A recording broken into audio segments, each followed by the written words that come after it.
I have friends that are women.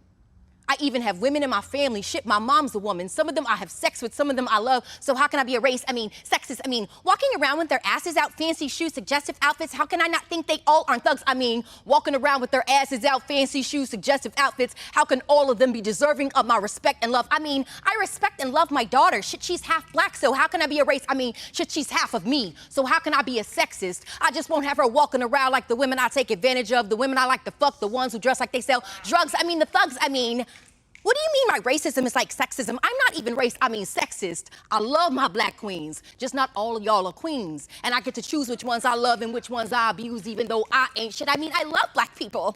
I just hate niggers. He wanted it. Standing there asking me to mind his business, he should have just showed me his ID. I mean, she wanted it. Standing there asking me to give her the business, fuck her age, I don't need her ID. I mean, he committed a crime. He shouldn't have been black. He shouldn't have talked back, so of course he deserved to be shot out to me. She shouldn't have been drinking, so it wasn't really rape. She didn't respond to my advances, so of course she deserved to be shot at. I mean, how is it police brutality when you commit a crime? His body is not his, so if it's lying in the street, I mean, how is it rape when you already mine? Her body is not hers, so if it's lying in the fetal position, I mean, black people are lazy and just not as smart. They need our direction. I mean, women are weak and just not as smart. They need our direction. I mean, black bodies were only built for hard work. I mean, women's bodies were only built for childbirth. I mean, nah, boy.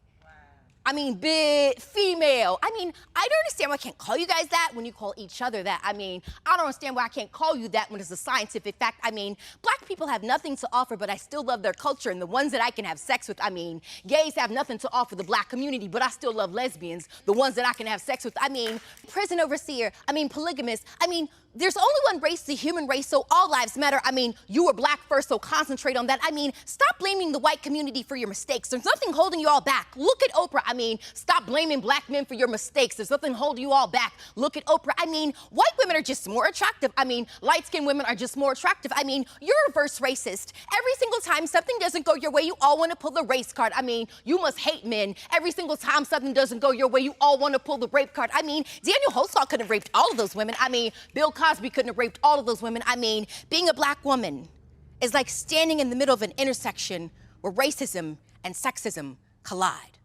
Boom. Code switch. We have played in the past white privilege on these airwaves. This woman is a lyrical genius. Let me welcome to the show poet, activist, Kyla Jenee Lacey. Welcome. Hi. Hi. Yay. How do you do this? First of all, how many voices in your head do you write it out first? And then you like, is this can't be just free flow. Like, when does it come to you, Kyla? I honestly, that poem, I'm trying to remember the writing process for that one. But I do know that was the most difficult poem for me to learn, to like memorize. It took like a long time. Cause I think I first attempted it like years ago and I couldn't get it. It took like about a year of just like going over it to learn that poem. That was a difficult one to learn. Freaking brilliant. And thank you. It is interesting. Today, R. Kelly's going to court. And of course, he's pleading not guilty.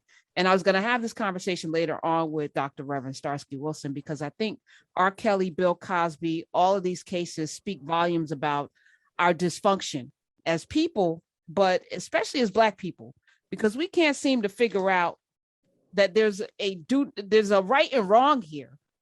And we can't separate ourselves from, I love this person and their art, and also maybe identify a little too much. So if I say he's wrong, then I'm wrong.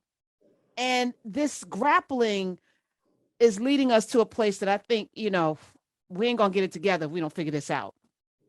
Actually, ironically, the very first time I had any viral content was a blog that I wrote. And it was called You Might Be Rapey Too, the real reason people are supporting Bill Cosby and R. Kelly. And it was about a lot of how we see these actions as being innocuous because they're so ingrained in our culture of how we interact with sex, of how, or like there's like songs, like this club so packed, these hoes so drunk, like how getting women, inebriated is or outside of themselves is somehow part of the courting experience. Yeah, I mean, this is, I'll jump on this kind of a new call. Like, I appreciate your work, and particularly this piece for it lives at this intersection of how you identify as a feminist and a Blacktivist.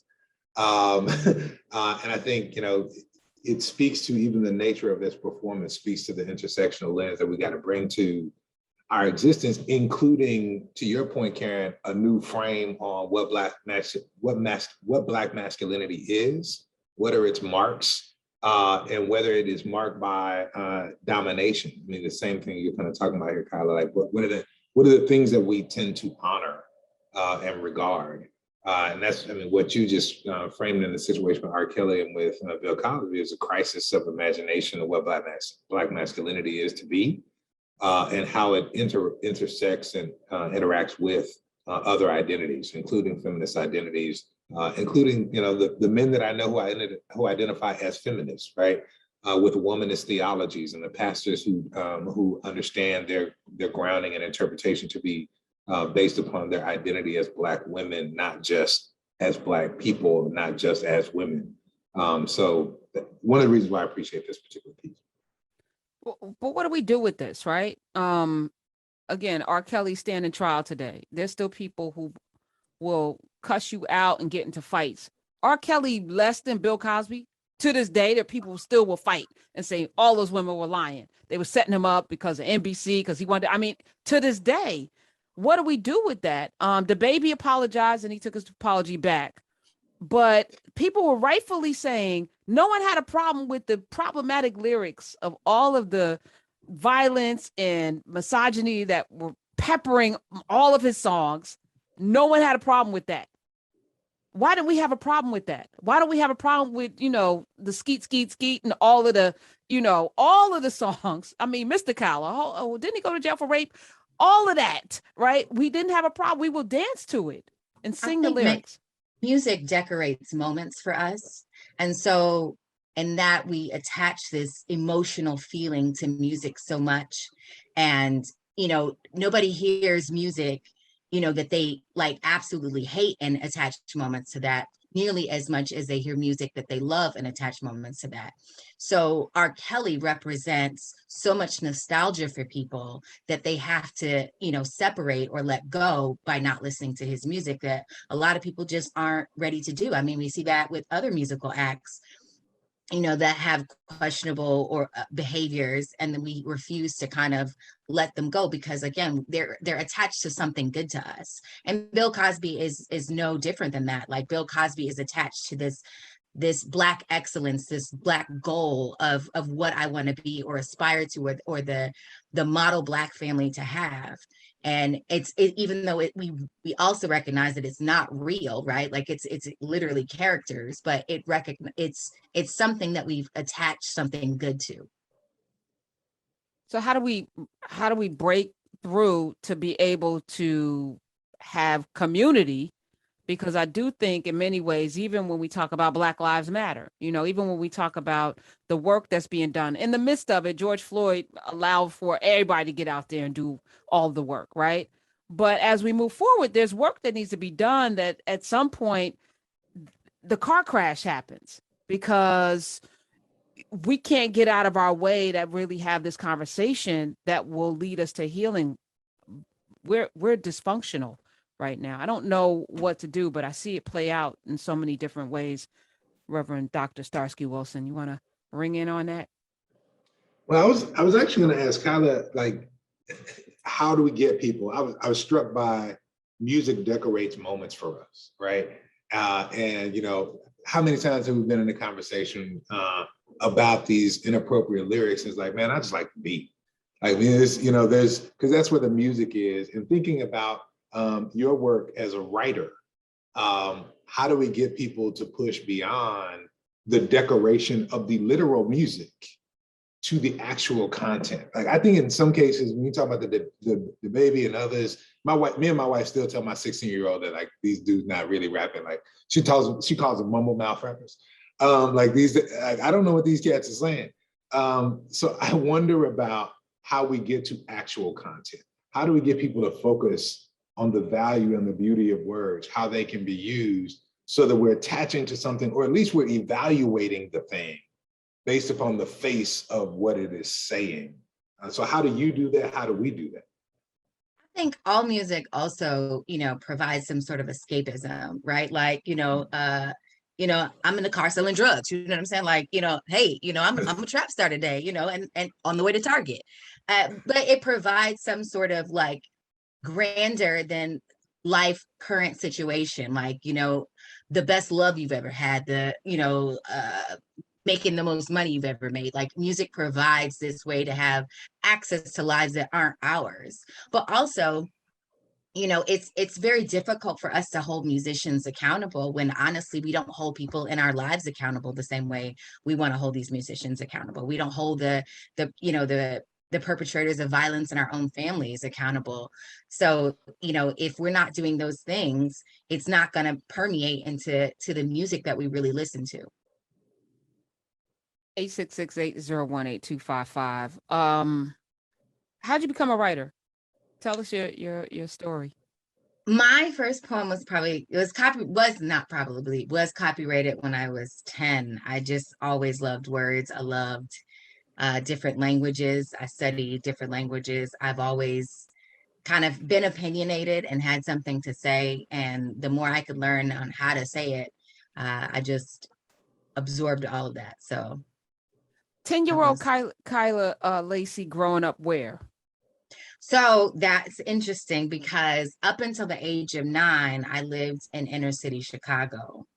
And then we moved to the very white suburbs of Seminole County, Florida, I grew up about 20 minutes away from where Trayvon Martin was murdered, actually. So it was a very, very different life. Like, I legitimately didn't know that Black people were minorities until I moved to Florida. So I went from being surrounded by mostly, people who look like me to being one of only 2 Black people on average from 4th grade to graduation. And so 10 years old, do you remember that poem? I do. It stood on the wall for a long time, and at my mom's house, I was able to, it's a really emo poem for a 10-year-old, but it's the world, all the confusion, all the neglect, all the hatred and disrespect, all the helplessness and all the lies, all the people who are losing their lives, all the homeless and all the dead. Very emo, but that was my poem when I was 10 years old. So, and they were kind of like, where'd that come from? I'm in this space right now with, Nikki Giovanni and Sonia Sanchez, like that. How do it free us? Is like, that's my mantra right now. We could talk about but how do it free us?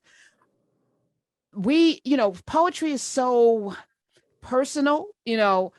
As a publisher, I didn't publish it because, it hits differently with different people. And how do you commercialize it? And you're in the business of making money. Mm-hmm. And how do you know what's going to hit? Because it's not like fiction or nonfiction, which you understand. How do you approach poetry, and is commercial, selling your poems, being out there commercially, because you're giving it away on social media? Yeah, kind of in a bad way. Well, one of the things is I'm always my first audience member. I think a lot of times poets focus on everybody else externally, and I'm always writing for me first. I also recognize the difference between something specific to me and something that happens to me that happens to other people. So I can write from a place that, yes, this happened to me first, and this is a poem that is only just for me, versus this poem happened to me first, but this is a poem that I want to share with other people. So there's a difference in terms of I wouldn't say that my writing necessarily changes, but there is definitely, I recognize when there's a more general audience for my poetry versus this is just me. This is something that I want to write that I don't want anybody else to hear.